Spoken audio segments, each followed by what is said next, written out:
Este programa es presentado por El Observador.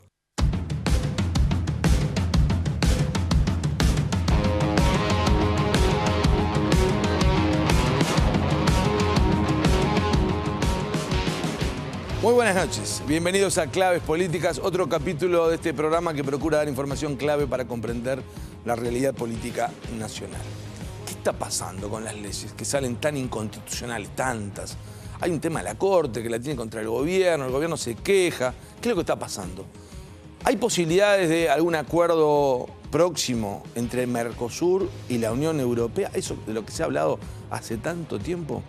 ¿Cuál es la plataforma, cuál es la propuesta que hace uno de los partidos que busca llegar al Parlamento por primera vez? Todos estos temas los vamos a estar tratando esta noche aquí en NSTV. Vemos la portada y comenzamos ya mismo con la primera de las entrevistas.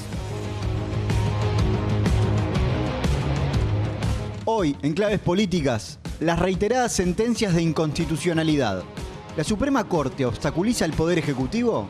¿Es tan claro que son leyes que no respetan la Constitución? La ley de caducidad, la de Pluna, la ley del impuesto a la tierra, la de la patente única, la ley de faltas. Entrevista al profesor de Derecho Constitucional Eduardo Lust. Hoy, en Claves Políticas, Uruguay empuja el acuerdo del Mercosur con la Unión Europea.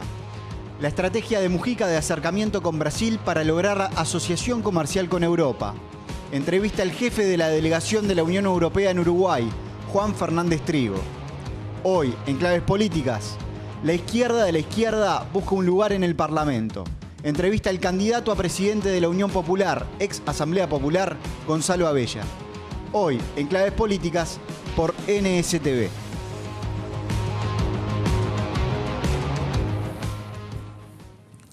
Bueno, hecha la presentación, vamos a comenzar con la primera de las entrevistas. Le damos la bienvenida a Eduardo Lust, profesor de Derecho Constitucional. Muchas gracias por aceptar la invitación. Gracias a usted. Bueno, y también le damos la bienvenida a Gonzalo Abella, candidato a presidente de Asamblea Popular, Unidad Popular. Muchas gracias por estar aquí con nosotros. Y al jefe de la delegación de la Unión Europea en Uruguay, Juan Fernández Trigo. Muchas gracias por estar con nosotros esta noche. Gracias a ustedes. Bueno, tenemos un programa muy interesante para ustedes porque estamos tocando temas que realmente hacen a la cuestión de la vida del país y comenzamos con los temas constitucionales. Lo decíamos en el planteo, lo hemos hablado, lo hemos consultado más de una vez. Hay una preocupación. Uno dice, las leyes hay un orden jurídico, la Constitución, la ley, los decretos. A veces puede cometerse un error, pero uno está viendo una cantidad de declaraciones de inconstitucionalidad de la Suprema Corte. ¿Qué es lo que está pasando? ¿Cuál es la visión que tienen ustedes desde el Instituto de Derecho Constitucional? Lo que pueden hablar incluso entre profesores, con los estudiantes.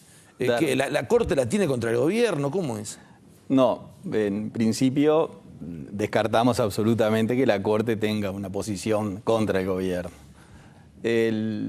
En mi opinión, es decir, como docente de constitucional, nosotros en la facultad damos nuestra materia despojados de simpatías o antipatías por el gobierno de turno o por la materia que regula una ley. Es decir, que lo nuestro es estrictamente técnico. Incluso sostenemos en nuestra cátedra que el pueblo uruguayo, aunque no lo parezca, es una sociedad muy aferrada a su Constitución. Yo creo que es un caso único. No voy a decir en el mundo porque incluyo al universo, pero sí en la Tierra. Y le pongo 2 o 3 ejemplos para llegar a la pregunta concreta suya. Nosotros tenemos nuestra primera Constitución de 1830. Luego esa Constitución que se aplicó en forma relativa se modifica en 1908 y de 1908 a la actualidad no ha existido un acto electoral sin que se proponga una reforma a la Constitución. Es decir, que nosotros cada 4 o 5 años discutimos la Constitución, cosa que en otros países no sucede. Tenemos varios textos constitucionales y muchas reformas en el medio. Eso lo que a nosotros nos demuestra es que la sociedad uruguaya es una sociedad preocupada por su Constitución porque permanentemente la está manejando. Además es una Constitución que para reformarla siempre precisa el aval popular en las urnas. Exactamente, siempre el mecanismo del plebiscito, o sea, no hay reforma sin consulta popular. Pero lo curioso que quería compartir con ustedes con respecto a la importancia es lo siguiente. Si usted ve en la mayoría de las ciudades de nuestro país, la calle principal es 18 de julio. 18 de julio es la fecha de jura de nuestra primera Constitución. El monumento, digamos, uno de los monumentos más importantes de Montevideo es el monumento a los constituyentes de 1830, el Obelisco. Tenemos un barrio, tal vez de los más conocidos, que está dedicado a los constituyentes, Pocitos. Barreiro, Chucarro, Juan María Pérez, Echauri, Tomás Diago, Vázquez, y así le puedo nombrar, todas las calles de Pocitos son los constituyentes del 30. El estadio de fútbol nuestro, el Estadio Centenario, se levantó para festejar los 100 años de la primera Constitución. Y el Uruguay organiza su Mundial de Fútbol en conmemoración a los 100 años de la Constitución, algo impensado en la actualidad. Es decir, eso a nosotros nos demuestra la importancia que para el ciudadano uruguayo tiene la Constitución. Aunque el ciudadano de pronto no lo vea concretamente, está en nuestros genes. Ahora, uno piensa que hasta una dictadura, para cambiar la Constitución, llamó a un plebiscito. Llamó a un plebiscito. Y se elaboró un proyecto que fue rechazado, en el cual la Corte Electoral de la dictadura actuó con absoluta transparencia. ¿Qué es lo que pasa? La pregunta que usted me hacía, perdón, la introducción un poco extensa. Nosotros tenemos nuestra Constitución vigente, que con algunos retoques es una buena Constitución, es la del año 1967. O sea que ya tiene algunos años. Estamos en el 2013.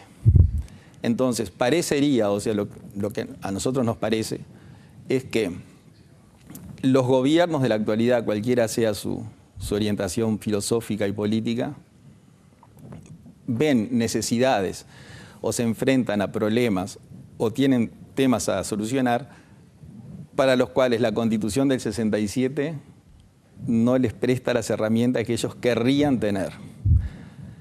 Es cierto que la Constitución nuestra permite hacer todo lo que se hace. Es decir, no hay ninguna ley de las que ha sido declarada inconstitucional que no se hubiera podido hacer. Sí, pero tenía que tener una redacción distinta. Pero tendríamos que haber seguido el camino que la Constitución nos marca. Y eso no sucedió. No sucedió en las leyes que fueron declaradas inconstitucionales y en otras muchas leyes que están vigentes y que son inconstitucionales. Claro. Luz, acá una cosa que nos importa, es decir, algo que es lo que uno pretende o políticamente quiere. Vamos a suponer, por ejemplo, el caso de caducidad. ¿No?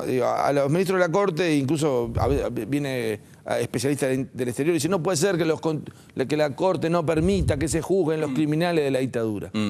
El tema es que la Corte no tiene que decir si se juzgan o no, tiene que decir si la ley esa es constitucional o no. Claro. Esa, a su juicio, ¿era constitucional o no? Bueno, respecto a su pregunta es lo siguiente. La ley de caducidad de la pretensión punitiva del Estado es una ley inconstitucional, claramente. La Suprema Corte del primer periodo de gobierno democrático la declaró constitucional, en un error de la Corte, consideramos nosotros, pero después en el 2009... posteriormente la declara inconstitucional. Cuando declara la ley inconstitucional, se pone en marcha algunos mecanismos para investigar violaciones de derechos humanos que la ley de caducidad permitía, hay que decirlo, pero los gobiernos no la habilitaron. Eso es la realidad. Claro. La ley de caducidad no la habían aplicado de esa forma. No la habían aplicado. La ley de caducidad decía que cualquier persona podía presentar una denuncia y el juez tenía que recoger la denuncia por violación de los derechos humanos y consultar al Ejecutivo si continuaba la investigación. Ahí estaba la inconstitucionalidad, el pasaje. Por el tema de poderes. Exactamente. Entonces, los ejecutivos de la época, desde el año 85 al 2005, todos dijeron no hay que seguir investigando. Y el Ejecutivo a partir del 2005 dijo sí hay que investigar. Ahora, ¿qué pasó? Pasaron muchos años. Tuvo la investigación de la Comisión para la Paz sí, pero no en Valle, pero no era una investigación judicial. No era judicial. Es decir, la realidad es que los ejecutivos del año 1985 al 2005, cada vez que se le consultó si un caso estaba amparado por la ley, decían que sí que estaba amparado. Desde el año 2005, con el cambio del Poder Ejecutivo, el nuevo Poder Ejecutivo empieza a excluir, dice no está amparado. O sea que se puede investigar. Pero habían transcurrido 20 años desde que comienza. Entonces, comienzan las investigaciones del Poder Judicial y se encuentra con que estaba corriendo el plazo de prescripción de los delitos. ¿Qué es lo que hace el Parlamento, en mi concepto, y también el de la Corte, de forma inconstitucional? Declara que los delitos no prescriben y hace una ley con efecto retroactivo, que está expresamente prohibido en nuestro sistema jurídico, a los efectos de que esos delitos que iban a prescribir no prescribieran. Se interponen las acciones de inconstitucionalidad y la Suprema Corte de Justicia, creo como integrada por personas de derecho, como somos nosotros, y tal vez a disgusto de que hubiere y que hay violadores de derechos humanos que no podrán ser juzgados, aplica el sistema que tenemos. Entonces, prácticamente está obligado a declarar que esa ley es inconstitucional porque el régimen vigente no permite esa solución. Ese es un caso, por ejemplo. Hubo otro que era el impuesto a la concentración de inmuebles rurales, el impuesto a la tierra. Exacto. Entonces decía, bueno, la Suprema Corte está defendiendo a los grandes tenedores de campo. No, tampoco es así. Es decir, nuestra Constitución establece el sistema tributario de los bienes urbanos y rurales y las competencias de los gobiernos departamentales y el gobierno nacional. De acuerdo a la Constitución vigente del año 67, esa ley que permitía que el Poder Ejecutivo gravara por un mecanismo no permitido, era inconstitucional. Ahora, lo interesante de esa sentencia es que la Suprema Corte de Justicia lo declara inconstitucional, pero le señala al Ejecutivo un camino, la forma de gravar de acuerdo a la Constitución. O sea, ahora, dices, el camino es este. Luz, ahora la Corte se tiene que expedir sobre la ley de patentes. Sí. A su juicio, ¿la ley de patente es constitucional o no? La de patente única. La patente única, sí. Bueno, desde el punto de vista académico es una ley inconstitucional. Es decir, aquí nosotros no tenemos que ver si es una buena solución. La bondad de la solución... Claro, no es que diga uno quiere tener una patente única. Claro. Yo digo, sobre eso, yo le pregunto a usted la palabra académica. La información que manejamos nosotros es la misma que le dimos allá a mediados de julio. Los 5 ministros de la Corte creen que es inconstitucional. Pero, debido a quien presentó el recurso, lo más probable, por la información que tenemos, es que rechazan el recurso, claro, porque no hay legitimación del reclamante. Nosotros tenemos un sistema muy peculiar de quién puede pedir la declaración de inconstitucionalidad. Incluso erróneamente hay una creencia que tenemos un sistema que protege a la Constitución de las leyes inconstitucionales y es al revés. Nosotros tenemos muchas leyes inconstitucionales vigentes. Es decir, aún las declaradas inconstitucionales pueden seguir vigentes. Es un tema muy técnico. Bueno, en el caso de Pluna ahora habrá que ver qué se hace, si se deroga o no. El tema de la patente... Pluna, la tenía estudiada. Sí, el tema de la patente, para terminarle, es la Constitución dice que el único que puede gravar los vehículos automotores es el gobierno departamental. Y eso, que es un tributo, lo debe aprobar la Junta Departamental. Y tenemos un antecedente. En el gobierno del presidente Lacalle, el presidente de Lacalle grava los vehículos automotores con motores diésel. Y se presenta la acción de inconstitucionalidad y la Suprema Corte, de acuerdo a nuestra carta, dice, independientemente de que sea justo o injusto, o que sea bueno o que sea malo, el Poder Ejecutivo no puede gravar vehículos, y la declaró inconstitucional. Y el Ejecutivo, en una muestra de prudencia política, deroga la ley. O sea, manda a derogar la ley, pide al legislativo que la derogue. En el caso es una ley absolutamente inconstitucional en el sentido que hay una oficina de la presidencia mediante un fideicomiso, que es una figura un poco extraña en nuestro derecho, si bien tiene una consagración legislativa, la que dice cuánto es el monto, quién lo recauda, quién lo paga, etcétera, y luego se encarga esa oficina, que no es de los gobiernos departamentales, de distribuir entre los departamentos el monto de esa patente. O sea que hay muchos artículos. Luz, yo hablaba, por ejemplo, del tema de la caducidad o el impuesto a la tierra. Ustedes fueron convocados al Parlamento, o sea, sí, ustedes advirtieron antes, advertimos, los constitucionalistas. Sí, claro. Es decir, el Parlamento habitualmente acude a los constitucionalistas de la universidad pública y también de las privadas. Y uno les advierte si se ajusta o no a la Constitución el proyecto. No juzgamos la bondad del proyecto, juzgamos si se ajusta o no. Y en muchas, personalmente y colegas míos, incluso hay casos en que todas las cátedras de todas las universidades han coincidido, le señalan al Parlamento el riesgo de que sea declarada inconstitucional. Es decir, luego la Corte la declarará o no. Pero claro, en el caso de patente única... puede quedar vigente porque se rechaza el recurso por esa cuestión de claro, forma. Pero... puede haber un problema formal, pero nosotros sabemos, y en el caso de Pluna, que usted me preguntaba, a algunos legisladores, o tal vez a más de uno, a todos, se le advirtió que la solución de Pluna, desde el punto de vista jurídico, no era la adecuada. O sea, contrariaba principios muy importantes en nuestra Constitución. Incluso la sentencia que la declara inconstitucional tiene algo, para mí, muy valioso, que además de citar abundante doctrina y jurisprudencia que confirma la posición de los ministros, cita a Artigas. Es decir, cita las instrucciones del año 13, en una cita muy, muy positiva, muy buena que hayan traído al pensamiento constitucionalista de Artigas, que claramente de esa lectura que usted hace de la introducción a las instrucciones, de lo que se llama la oración inaugural, no coincide con el texto que luego da la ley. Sobre eso se había advertido que era inconstitucional. Sí, claro, se advirtió claramente. Sobre la ley de faltas. Bueno, la ley de faltas también nos encontramos... Ahora se pidió el fiscal de Corte, pero se va a tener que pedir la Corte de Justicia. La ley de faltas pasa en la misma situación que venimos hablando, es decir, hay el gobierno cree que hay determinadas situaciones que hay que solucionar. Entonces decimos nosotros, está muy bien, acompañamos los desórdenes en la vía pública, la destrucción de los bienes públicos, la reventa de entradas, las picadas de motos y autos, y así una cantidad de conductas que a la sociedad en general le interfieren o la perjudican. Y para eso se encontró una solución legal que es esta. Exacto, entonces dice, bueno, vamos a calificarla como faltas, que es una especie de delito de menor importancia. Claro. Y por lo tanto la sanción también es a esa ley de faltas que está vigente, se le advirtió 2 eventuales inconstitucionalidades. Una que es discutible, que es decir, obligar a la persona a trabajar. O sea, en lugar de ir detenido, claro, se le obliga a hacer un trabajo. Hay posición que dice que no se puede obligar a una persona a trabajar. Sin embargo, nosotros tenemos tratados internacionales que para ese caso puntual, como sanción a una inconducta, permitiría... Eso sería discutible, pero el fiscal de Corte marcó... El tema de esa ley es que no permite recurrir una sentencia.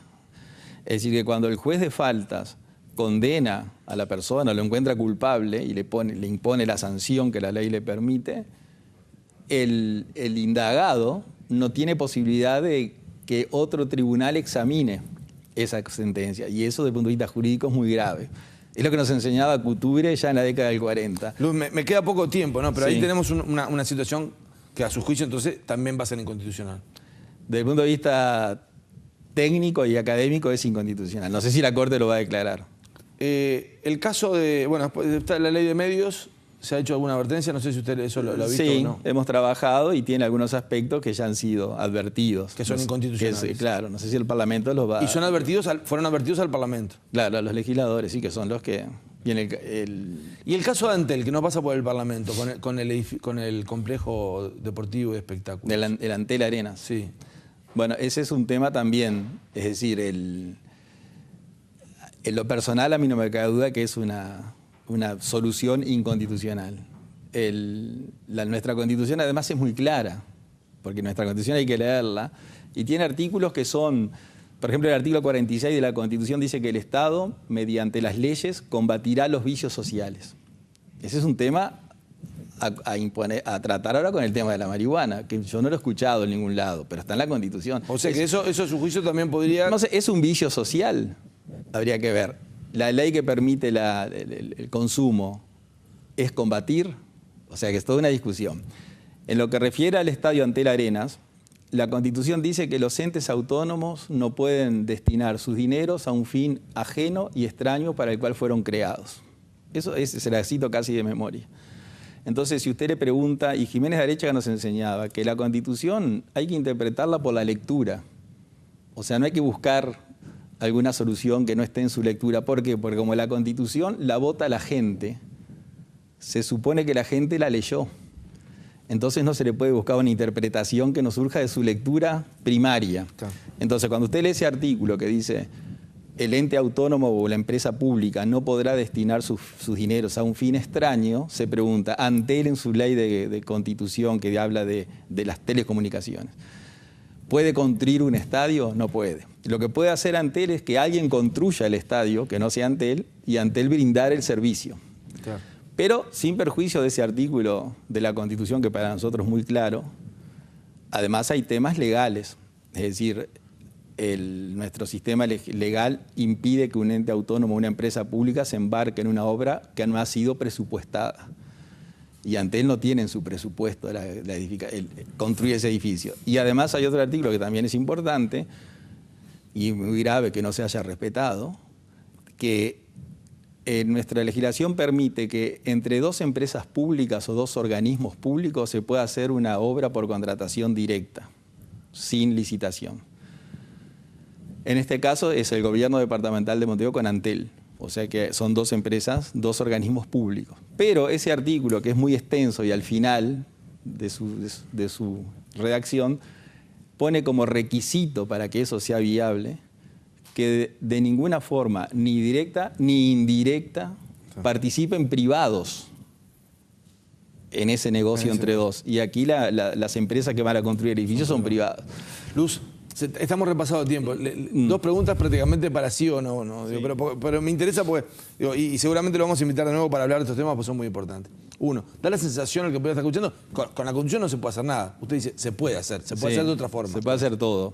Y lo otro, esa sensación de que, bueno, acá hay una corte, acá hay jueces que son a favor de los terratenientes o a favor de esto y que quieren perjudicar. Usted tiene esta posición desde el punto de vista académico. Usted es un hombre de derecho, pero no es un hombre de derecha.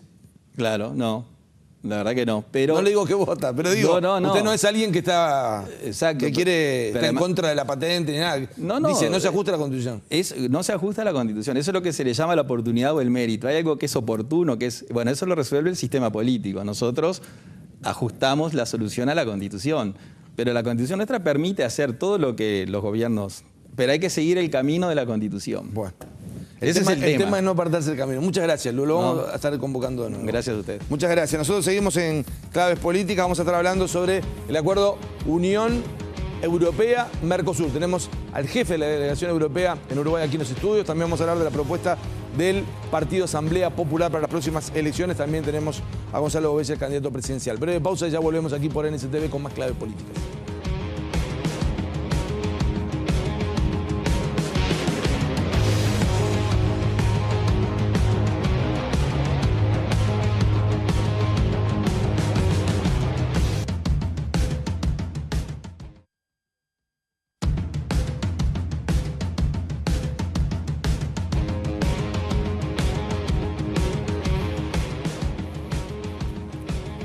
Seguimos en Claves Políticas por NSTV. Estamos recibiendo a Juan Fernández Trigo, jefe de la delegación de la Unión Europea en Uruguay.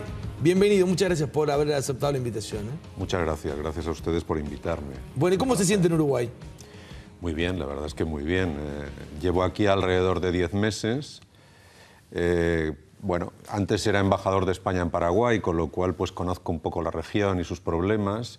Pero evidentemente durante este tiempo he tenido ocasión de conocer el país más a fondo y sobre todo los problemas, porque además de embajador de la Unión Europea ante Uruguay, también lo soy ante el Mercosur, con lo cual de alguna forma pues todos estos temas me son ahora mucho más cercanos. Está bien. Bueno, estamos en un momento muy especial, porque uno veía esas negociaciones, esas conversaciones que se estiran en el tiempo, que no avanzan. El Mercosur le ha costado lograr acuerdos con otros bloques. Uruguay es un país chico. El vicepresidente Astori, que ha sido el referente de la política económica, ha puesto énfasis en la necesidad de una mayor inserción comercial. Ahora hay nueva instancia. ¿Cómo lo están viendo ustedes en estas conversaciones, en estas negociaciones? Bueno, es verdad que el Mercosur y la Unión Europea tienen una larga tradición de negociación. Desde el año 99 estamos negociando. Y al mismo tiempo que la experiencia es grande, también lo han sido las frustraciones. Hay quien ha dicho además que este es el acuerdo más difícil del mundo a la hora de la negociación y probablemente sea cierto. Pero también es cierto que hay mucho interés y por eso se intenta tantas veces. Yo espero que esta sea la definitiva, porque ahora sí se aprecia un interés, yo creo que por ambos bloques. Además, yo creo que no solamente en el lado del Mercosur, también la Unión Europea ha tomado, digamos, la decisión clara de salir de la crisis por la vía del comercio. Es decir, se está desarrollando una panoplia de acuerdos no solamente con los países americanos, y solamente queda en América el Mercosur como la única región con la que no se tiene acuerdo, sino también con Asia, con África, con América, se acaba de concluir la negociación con Canadá, se está empezando una negociación con los Estados Unidos, es decir, hay una voluntad de salir de la crisis a través del comercio en Europa. Hay sectores, como es el caso de la política agrícola, que han ido reduciendo su proteccionismo y por lo tanto creo que es un buen momento. Yo creo que sí, que tenemos la oportunidad de cerrar definitivamente este acuerdo. Y además uno percibe que la importancia de los acuerdos no es la misma que hace algunos años. Ahora sí se están configurando cada vez más bloques y se están haciendo cada vez más acuerdos. Por lo cual quedar afuera para un país como Uruguay es una complicación. Ustedes ya tienen experiencia con otros países de aquí de la región. Chile, por ejemplo. Con Chile tenemos un acuerdo desde el 2002, con México desde el año 2000. Acabamos ahora de cerrar un acuerdo, bueno, de cerrar acuerdos con Polonia, perdón, con Colombia y con Perú. Y que son los que se están formando en ese eje de Alianza para el Pacífico. Exactamente. ¿Cuál fue la experiencia con Chile, por ejemplo? ¿Es una experiencia buena? Es una experiencia muy buena, se firma en el año 2002, ha tenido un éxito rotundo y está en un proceso incluso de revisión ese acuerdo, es decir, para mejorar en algunas cuestiones. Chile es un país que ha sido un éxito desde el punto de vista comercial, su modo de enfocar sus relaciones con el mundo y por lo tanto yo creo que nosotros también tenemos motivos de satisfacción. Pero bueno, en el caso de México también ha sido un éxito grande. Como digo ahora, si llegamos a un acuerdo con toda América del Norte, porque está el acuerdo con los Estados Unidos iniciándose su negociación, tendremos todo lo que es México, Canadá y Estados Unidos, lo que es el NAFTA, digamos un acuerdo de libre cambio con esa región. O sea que, como digo, para nosotros el comercio es una fuente de riqueza, es una fuente también de ganancia y que evita probablemente el tener que acudir a otro tipo de decisiones económicas mucho más duras, como pueden ser los ajustes. Es decir, hay un procedimiento a través del comercio de enriquecimiento. Curiosamente, por ejemplo, en el caso de... hay algunas evaluaciones. En el caso de que se firmase un acuerdo con los Estados Unidos y Europa, se calcula que puede haber una ganancia por familia de unos $500 anuales en un lado y otro del Atlántico, es decir, para las familias europeas y para las familias norteamericanas. Es decir, a través del comercio se mejoran las condiciones de la gente. Y con el Mercosur, ustedes ven, digo, porque uno muchas veces lo tiene vinculado esto a una cuestión de retórica, ¿no? Es decir, ahora ustedes perciben que hay una chance mayor. ¿Ven que Brasil, por ejemplo, está más interesado? Brasil claramente, así como siempre se dijo que algunos países como Brasil y Argentina, los grandes del Mercosur, tenían ciertas dudas, en este caso yo creo que la voluntad de Brasil ha quedado muy clara. Ha habido 2 consultas a su industria en Sao Paulo y los propios industriales brasileños no quieren quedarse fuera de este acuerdo con la Unión Europea. Y creo que eso es importante, porque tiene mucho peso. Importante, porque es en realidad el motor en estos momentos este nuevo relanzamiento.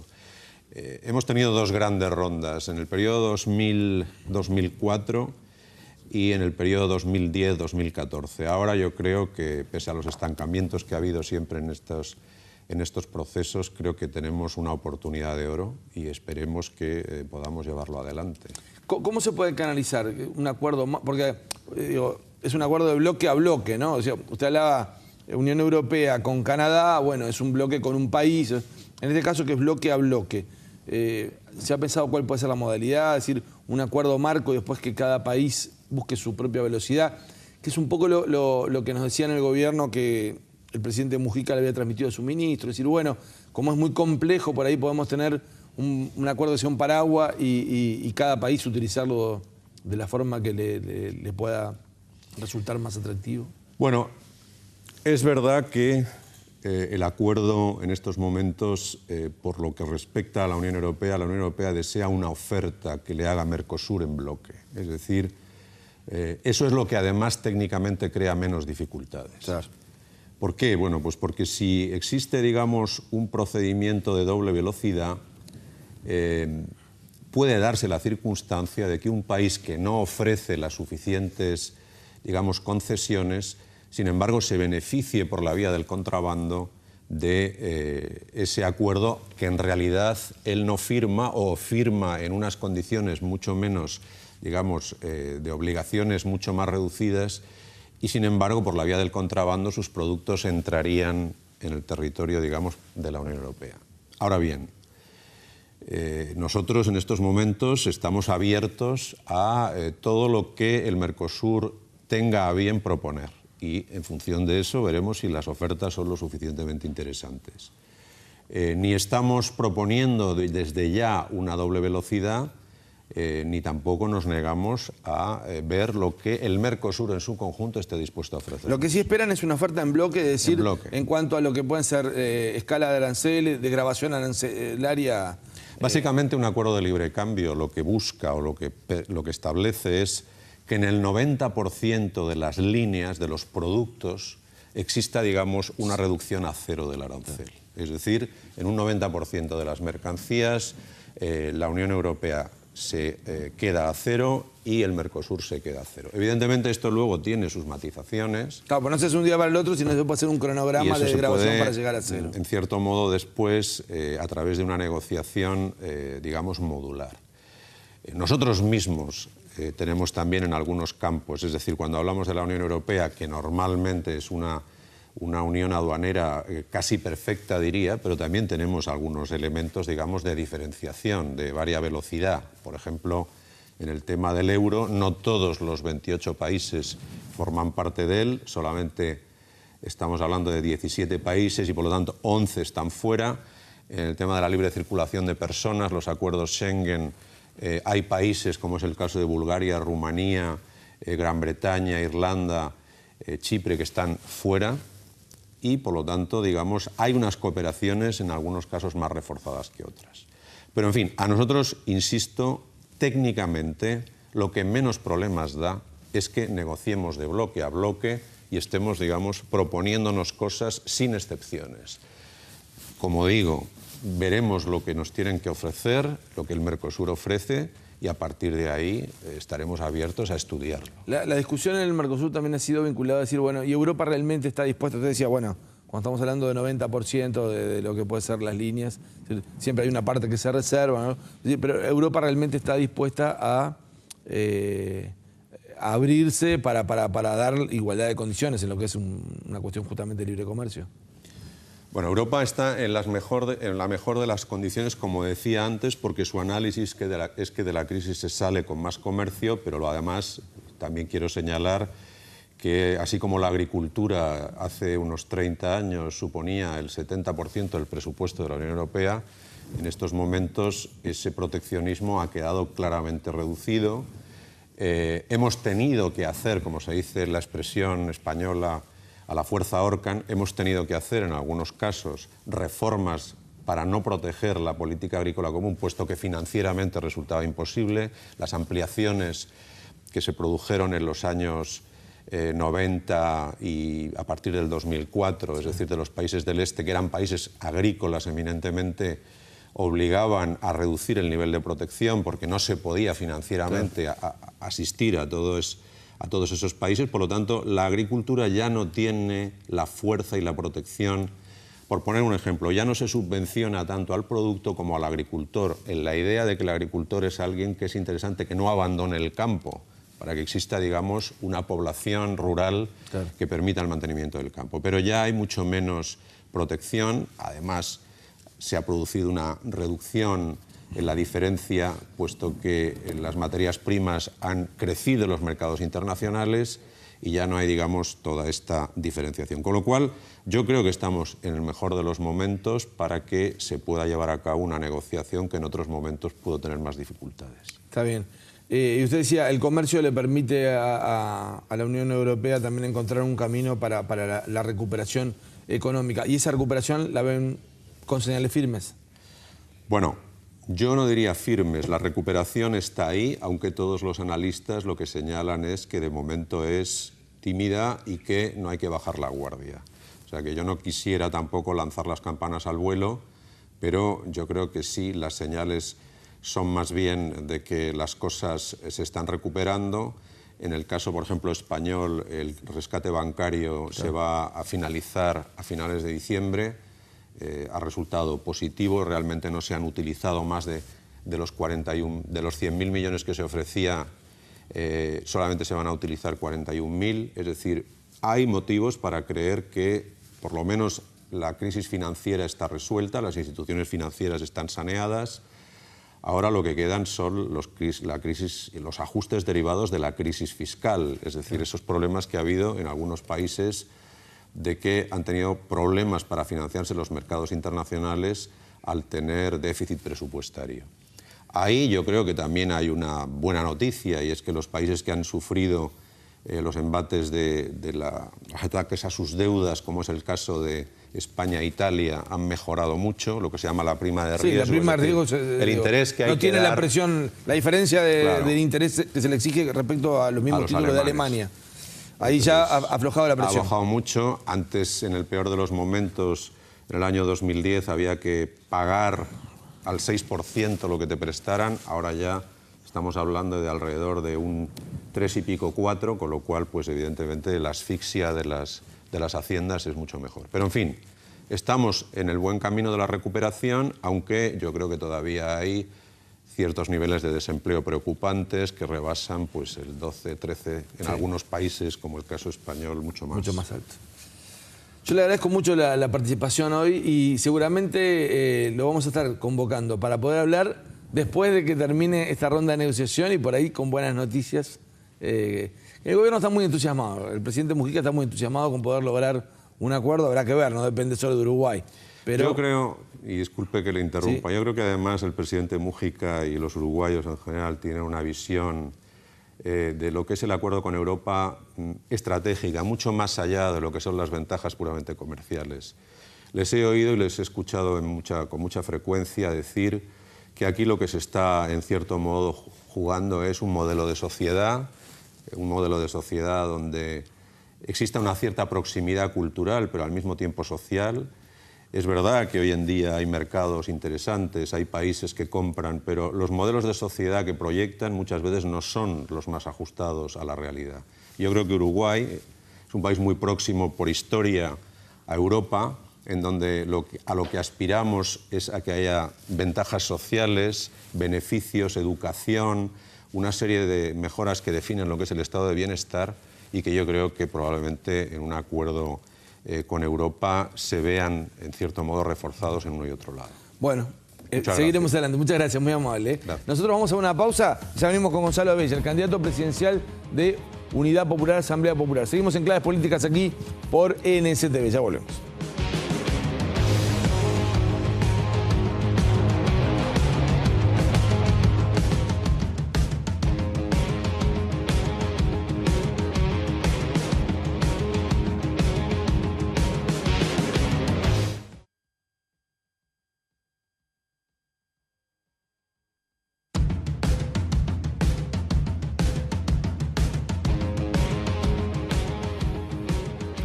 Seguimos en Claves Políticas por NSTV con Horacio Baroli, que ya los habíamos presentado. ¿Cómo estás, Horacio? ¿Cómo andas, Nelson? Bueno, hay todo un trabajo sobre el tema de las declaraciones de inconstitucionalidad, que no lo vimos hoy, pero que va a estar en el canal de YouTube, en el canal de Facebook de Nuevo Siglo. Será debidamente subido.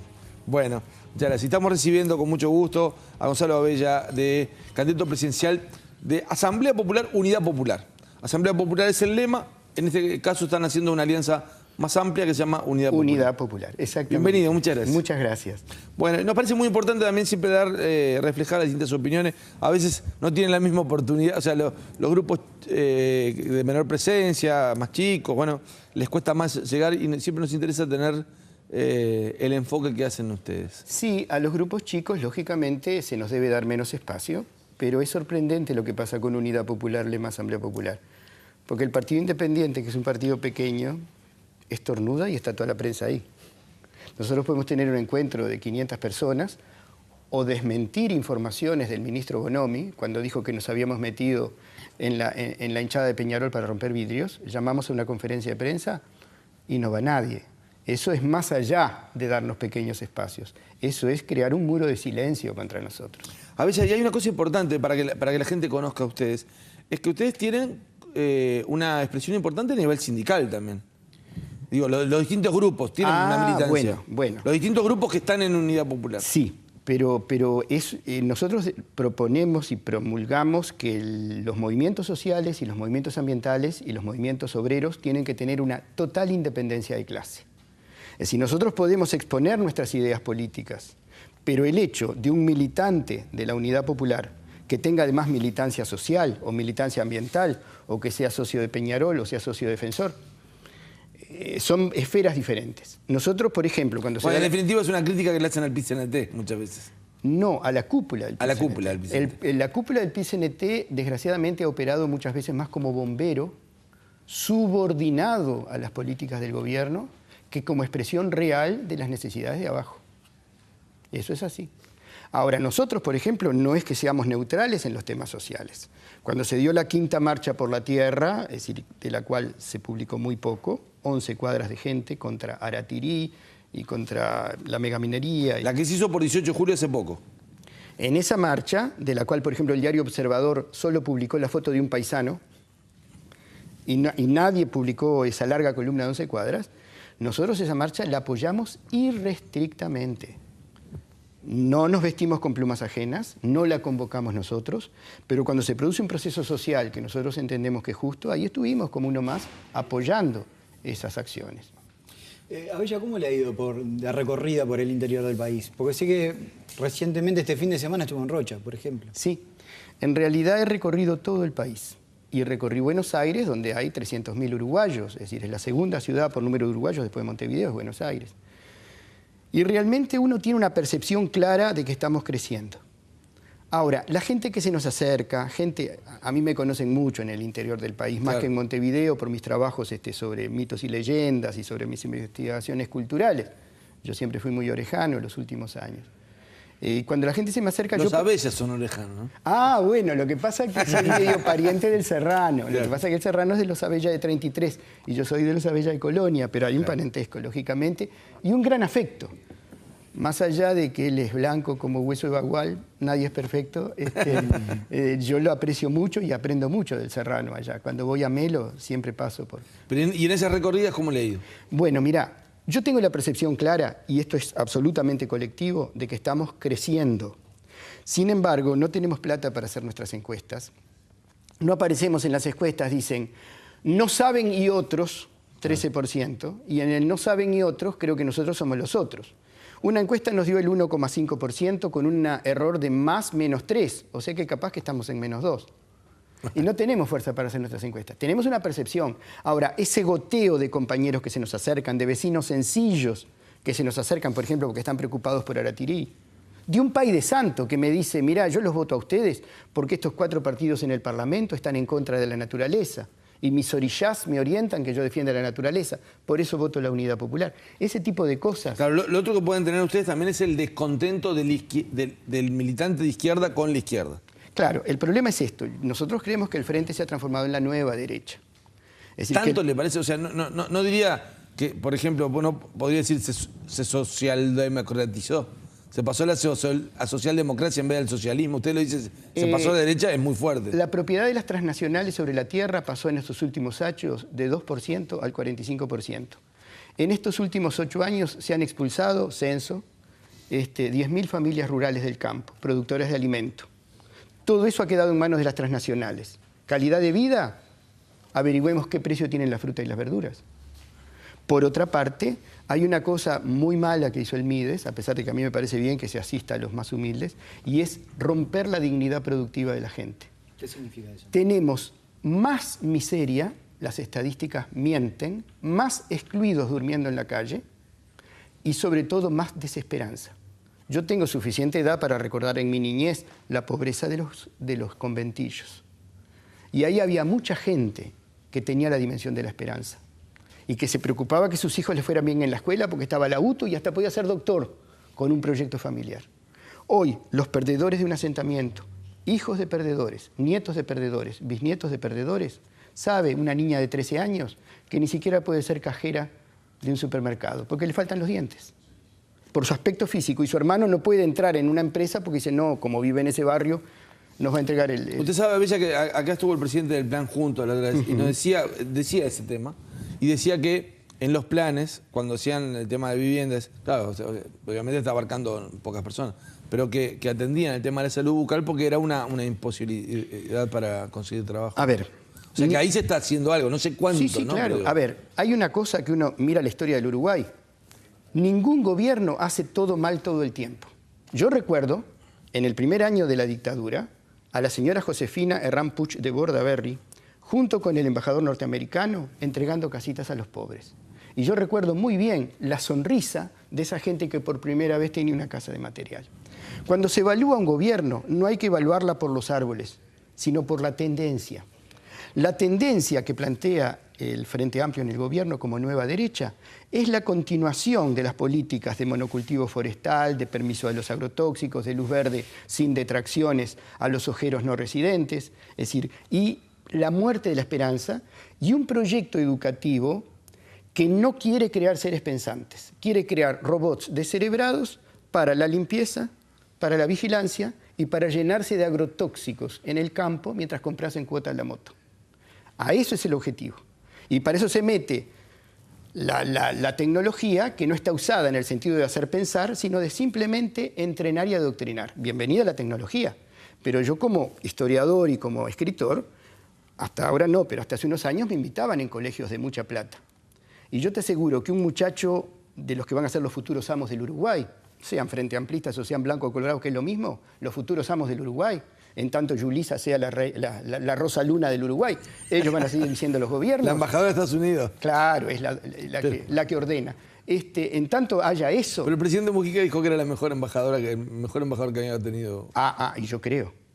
Porque por algo Estados Unidos nos metió uno de los cuadros de inteligencia, de los servicios de inteligencia más brillantes que tiene, y el gran operador histriónico. Es decir, no cualquier país del Uruguay, de América Latina tiene una embajadora como ella, ¿eh? Esa cuesta plata. Es un cuadro altamente formado para un país que es un enclave estratégico de los Estados Unidos. Porque si Yulisa pudiera votar, votaba por Tabaré Vázquez. El gobierno del Frente Amplio le asegura a los yanquis que el PCNT no proteste, que todos bajen la cabeza y que opere como colchón de la resistencia popular y de la dignidad patria. Es mucho más fácil para los inversores un país controlado por el Frente Amplio que en un país donde el Frente Amplio sea oposición y entonces tenga que jugar a ser de izquierda. Usted lo que nos dice, en otras palabras, es que hay como una cierta conspiración detrás que nosotros no somos capaces de ver. No lo ve el que no quiere, o el que realmente está interesado en otras cosas. Hay mucha gente que no lo ve simplemente porque el pueblo uruguayo, en una gran mayoría, está convencido que política es porquería. Y tiene motivos fundados, sobre todo los jóvenes, para pensarlos. El mérito de los 4 partidos con representación parlamentaria es haber desprestigiado y prostituido totalmente la política. Por lo tanto, el pueblo, lo más sano del pueblo, es decir, los más pícaros hacen carrera política, hacen como que creen el discurso. La inmensa mayoría del pueblo no cree en nada. Y va a votar el mal menor. A veces una cosa que usted decía sobre el rol de los sindicatos y la relación, es lo que muchos ven también, dicen, pero si gana un partido colorado, un partido nacional, si gana un candidato, no va a poder gobernar porque va a tener los sindicatos en contra. Esa es la imagen que le vende el Frente Amplio a los inversores. Porque el Frente Amplio está de rodilla ante las transnacionales. Yo quiero dejar claro una cosa. Ahora, yo le digo, usted le dice, ¿eso es por intención o es porque de buena fe los que están en el gobierno, que son de izquierda, creen que ese es el camino? Usted lo plantea como, si están de rodilla y le hacen el juego... Es que no son de izquierda. Es decir, el problema es que han hecho un gobierno neoliberal. Si una cosa me enseñó a mí Mujica, es que los mayores dolores no te vacunan para no cambiar de rumbo. A mí me recuerda tanto a Rivera. Rivera estuvo en el Éxodo, estuvo en la Batalla de las Piedras. Después lo condecoró el imperio porque participó en la invasión. Lo condecoraron, fue teniente coronel del imperio, pero seguía viviendo de paisano, gobernaba en una chacrita de durazno y era un paisano. Le faltó perrita de 3 patas, pero realmente el símil es muy interesante. ¿En serio lo plantea así como un no, ojalá fuera chiste. Es decir, yo estoy convencido de que Uno se sonríe porque digo, la imagen, yo no lo había puesto a pensar, la imagen de Rivera, ese Don Frutos, ¿no? Ese hombre que muy cercano con la gente. Claro, pero traicionó a Artigas y trató de matarlo. La gente se olvida de eso, pero están las cartas. Entonces, el tema es que Mujica no quiere matar a nadie, pobre, pero realmente su cabeza viró 180 grados, pero sigue siendo la imagen ante la gente de lo que era antes, excepto cuando habla en Naciones Unidas. Porque ahí su vanidad pesa más que su personaje. Y te hace un discurso con un fraseo que parece Obama. Es decir, pero el problema no es eso lo peor. Lo peor no es el Uruguay que yo puedo sacar una foto, porque hay cosas buenas en este Uruguay. Yo conozco técnicos del Mides que se han puesto la camiseta y se matan. El problema es la película, la megaminería, lo que se nos viene.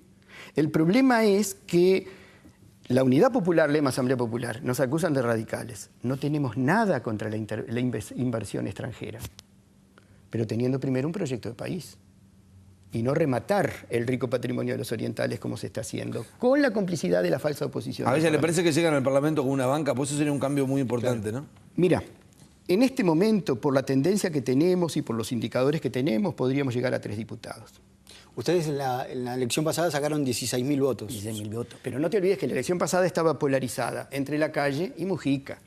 Y como coincide la elección presidencial con las parlamentarias, la gente tenía como 2 opciones que parecían muy diferentes. Hoy el doctor Tabaré Vázquez y el candidato Blanco no van a tener ese perfil tan diferente. Por lo tanto, la irrupción de un partido de ideas frente a las grandes cooperativas de votos puede tener otra posibilidad. Pero yo te digo una cosa, nosotros podemos llegar a tener 3 diputados, quizá un senador, por la tendencia, porque a mí me enseñaron en ciencias sociales a medir la estadística no como una foto, sino como una película. Pero también podemos no tener nada. Porque hay toda una serie de estrategias muy desleales que no hay nada de fair play contra nosotros. Primero fue el muro del silencio.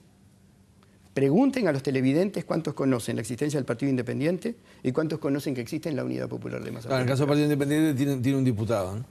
El caso del Partido Independiente tiene un diputado. A ver, nosotros lo vamos a seguir invitando y lo vamos a invitar a debate también. Pero mirá, y ahí vamos a ver si hay gente que quiere debatir. Eso es lo más lindo, pero mirá, con un edil, con un alcalde, con quien sea, porque no voy a pedir, ahí sí me ubico en el tamaño, debatir con otro candidato presidenciable. Pero realmente a nosotros nos interesa. Y además te digo una cosa, lo peor que puede pasar en un debate es ganarlo todo, porque entonces no creciste, no aprendiste nada.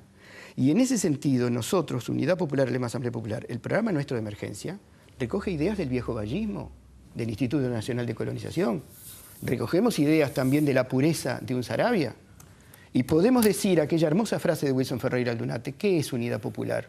Lema Asamblea Popular. Somos izquierda, pero somos patria. En última instancia, viento nuevo, agitando viejas banderas. Muchas gracias por este tiempo y queda el compromiso y la promesa para invitarlo y compartir otro programa. Excelente. Muchas gracias. Nosotros nos vamos, Horacio, mañana Claves Económicas con el análisis de la coyuntura que hace un economista del BBVA. ¿Qué está pasando con la industria? ¿Qué está pasando con el comercio? Y también qué está pasando con los arrendamientos de campos. Y sigue la programación aquí en STV toda la semana. El lunes que viene con más Claves Políticas aquí a la hora de siempre. Muchas gracias por su atención. Que pasen bien.